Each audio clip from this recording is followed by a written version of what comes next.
দর্শক, দেশের সার্বিক পরিস্থিতি সম্পর্কে নিশ্চয়ই আমরা কম বেশি সবাই অবগত আছি। ভয়ঙ্কর এই পরিস্থিতিতে সেনা সদরে খুবই একটি গুরুত্বপূর্ণ বৈঠক হওয়ার কথা রয়েছে, যতদূর আমি শুনেছি।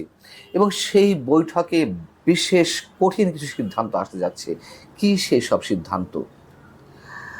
রোববার সারা দেশে সামাজিক যোগাযোগ মাধ্যম থেকে শুরু করে মানুষের মুখোমুখি একটি খবরের গুঞ্জন ছড়িয়ে পড়েছিল, বেশ ভাইরাল হয়ে উঠেছে খবরটি। সেটি হচ্ছে যে জরুরি অবস্থা জারি হতে যাচ্ছে। আমি যতটুকু আমার অবস্থান থেকে খোঁজখবর নেওয়ার চেষ্টা করেছি, তাতে এই মুহূর্তে আপাতত জরুরি অবস্থা ঘোষণা করা হচ্ছে না। তবে বেশ কিছু গুরুত্বপূর্ণ সিদ্ধান্ত আসতে পারে সেনা সদরে শীর্ষ সামরিক কর্মকর্তাদের সঙ্গে সেনা প্রধানের যে বৈঠকের কথা রয়েছে সেখান থেকে। এটি তো বাস্তবতা। যারা এদেশকে জঙ্গি রাষ্ট্র কায়েম করতে চায়, সেনাবাহিনীকে জনগণের মুখোমুখি দাঁড় করিয়ে দিতে তাদের যে নানান ধরনের প্ল্যানিং, তার কিছুটা হলেও সফল হয়েছে। সেনাবাহিনীকে সাধারণ মানুষের মুখোমুখি দাঁড় করানোর একটা অপচেষ্টার অংশ হিসেবে সেনাপ্রধানকে বিতর্কিত করে তোলা হয়েছে। হাসনাত আবদুল্লাহ, সার্জিস আলমদের সঙ্গে যেই কথাবার্তা বা ইনফরমাল মিটিং সেনাপ্রধান হয়েছে, সেই কথাগুলোকে ফুলিয়ে ফাঁপিয়ে নানানভাবে ছড়িয়ে দেওয়া হয়েছে, উত্তেজনা সৃষ্টি করা হয়েছে। আটলান্টিকের ওপাশ থেকে নানান ধরনের গায়েবী নির্দেশ আসছে। কথিত তৌহিদি জনতাকে সেনা সদর বা ক্যান্টনমেন্ট আক্রমণ করার জন্য উস্কানি দেওয়া হচ্ছে। তারা সফল নয়, বাট কিছুটা হলেও তারা উন্মাদনা সৃষ্টি করতে পেরেছে। এটা তো বাস্তবতা।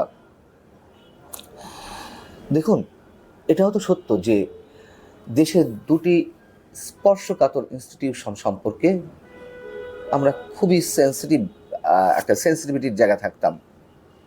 তাদের সম্বন্ধে আমরা সম্মানের সাথে বেশ গুরুত্বের সঙ্গে যে কোনো মন্তব্য করতে গেলে বেশ গুরুত্বের সঙ্গেই সেটি করতাম। কোনো ক্ষীরোদ মন্তব্য আমরা করতাম না। স্বাধীনতার সার্বভৌমত্বের প্রতীক সেনাবাহিনী এবং দেশের সর্বোচ্চ আদালত সুপ্রিম কোর্ট, এই কাঠামোগুলো ভেঙে পড়লে দেশের অস্তিত্ব বলে কিছু থাকে না। সুপ্রিম কোর্ট অনেক আগেই শেষ করে দেওয়া হয়েছে। বিশেষ করে 5 আগস্টের পরে যেভাবে সুপ্রিম কোর্ট প্রাঙ্গণে গিয়ে মব তৈরি করে বিচারপতিদের অপসারণের যে দাবি দেওয়া জানানো হয়েছে, সেগুলো মানাও হয়েছে। কোনো কোনো ক্ষেত্রে যে কেউ অন্যায় করুক না কেন, সে যে ধরনের অন্যায় করুক না কেন, গুম, হত্যা, খুন, অনিয়ম, দুর্নীতি, সেটি সেনা সদর শীর্ষ সামরিক কর্মকর্তা হন বা কিংবা বিচারপতিতে কেউ হন, অবশ্যই সবাইকে আইনের আওতা আসতে হবে। কিন্তু এভাবে নয়। দেশের সব কিছু ভেঙে পড়লে আমাদের অস্তিত্ব বলে কিছু থাকে না, এবং সেই অস্তিত্বটি বিলীন করতেই এটি বিশেষ অপশক্তি কাজ করে যাচ্ছে। সেনাপ্রধান গত 25শে ফেব্রুয়ারি পিলখানার ট্রাজেডি দিবসে সতর্কতার সঙ্গে বেশ কিছু বক্তব্য দিয়েছিলেন, আপনাদের নিশ্চয় মনে আছে। সেখানে তিনি বলেছিলেন যে একটা কমন জিনিস আমি দেখতে পাচ্ছি সেনাবাহিনী বা সেনা প্রধানের প্রতি বিদ্বেষ কারো, কিন্তু কি কারণে আজ পর্যন্ত আমি এটি খুঁজে পাইনি। সেনাপ্রধানের বক্তব্য এটি। তিনি বলছেন যে আমরা হচ্ছে একমাত্র ফোর্স যেটা আপনাদের জন্য কাজ করে যাচ্ছি, দাঁড়িয়ে আছে প্ল্যাটফর্মে।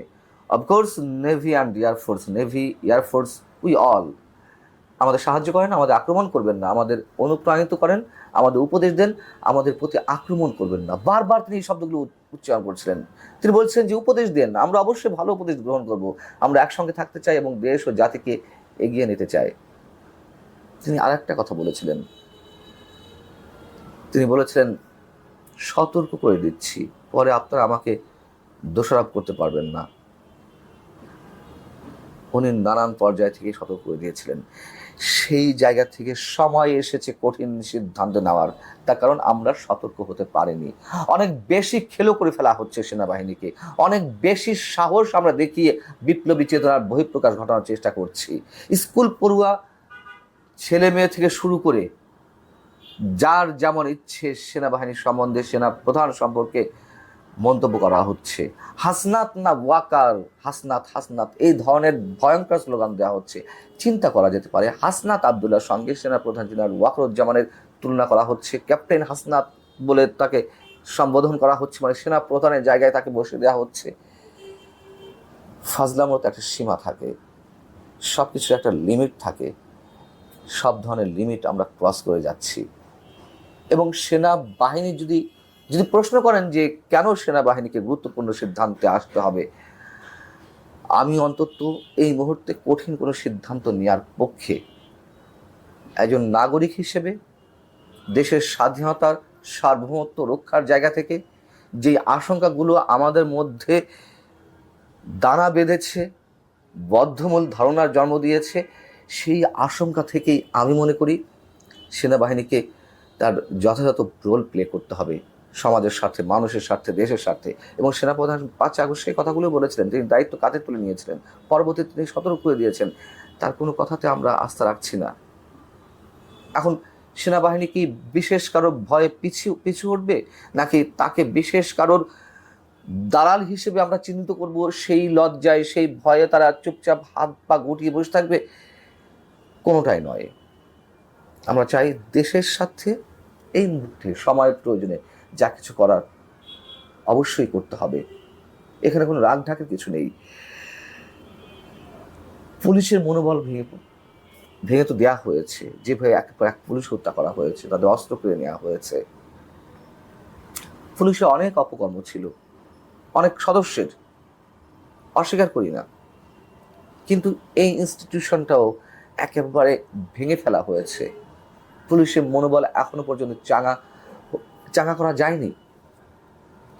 সেখানে সেনাবাহিনীর প্রতি, সেনার সদস্যদের প্রতি, সেনা প্রধানের প্রতি এইভাবে একের পর এক আক্রমণাত্মক বক্তব্য, ক্যান্টনমেন্ট গুড়িয়ে দেওয়া, ক্যান্টনমেন্ট শেষ করে দেওয়া, ক্যান্টনমেন্টে হামলা করার আহ্বান, এগুলোর মধ্যে দিয়ে কী প্রমাণিত হচ্ছে? এবং সেনা সদস্য হিসেবে যারা কাজ করছেন তাদের মনোবল এইভাবে কতক্ষণ টিকিয়ে রাখা যাবে?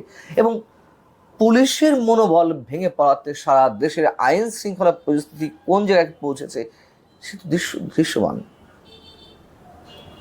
সেখানে সেনাবাহিনীর মনোবলও যদি ভেঙে পড়ে, আমাদের সার্বভৌমত্ব কোথায় গিয়ে দাঁড়াবে আমরা চিন্তা করতে পারছি?